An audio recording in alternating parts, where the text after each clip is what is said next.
அதை நான் ஏன் யோசிக்க மாட்டேன்? மீனா சொல்றதையும் மதிக்க மாட்டேன்.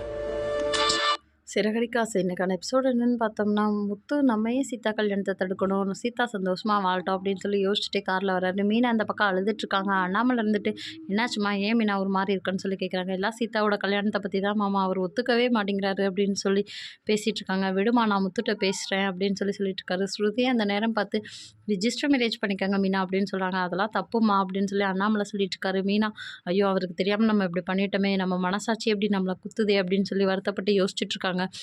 இந்த பக்கம் முத்து சேலை வாங்கிட்டு வந்து சீதாட்ட தராங்க. சீதா நீ நினச்ச மாதிரியே கவர்மெண்ட் மாப்பிள்ள தான் சீதா, நாளைக்கு இந்த சேலையை கட்டிக்க உன்னை பொண்ணு பார்க்க வராங்க அப்படின்னு சொல்லி சொல்கிறாங்க. யார் மாமா அது அப்படின்னு சொல்லி கேட்குறாங்க. எல்லாம் நீ ஆசைப்பட்ட அருண் தான், அவரை ஃபோன் பண்ணி நாளைக்கு பொண்ணு பார்க்க வர சொல்லுன்னு சொல்லி சொல்கிறாங்க. குடும்பமே சந்தோஷமாக இருக்குது, எப்படி மாமா இதுக்கு ஒத்துக்கிட்டீங்க அப்படின்னு சொல்லி கேட்குறாங்க. அவர் அருண் சரியில்லைனாலும் சீதா சரி பண்ணிடுவா, அந்த நம்பிக்கை எனக்கு இருக்குது அப்படின்னு சொல்லி முத்து சொல்லிட்டு இருக்காரு.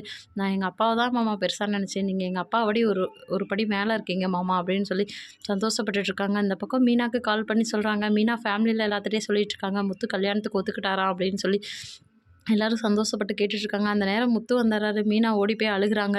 என்னாச்சு மீனா அப்படின்னு சொல்கிறாங்க. ரொம்ப சந்தோஷங்க நீங்கள் கல்யாணத்துக்கு ஒத்துக்கிட்டது அப்படின்னு சொல்லி சொல்கிறாங்க. எப்படி கல்யாணத்துக்கு ஒத்துக்கிட்டீங்க அப்படின்னு சொல்லி கேட்குறாங்க.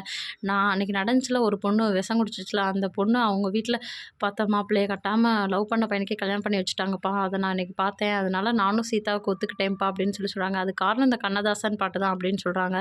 பல குரல் உனக்கும் நான் அந்த கண்ணதாசன் பாட்டை ஃபார்வர்ட் பண்ணுறேன், நீ கேளு அப்படின்னு சொல்கிறாரு முத்து.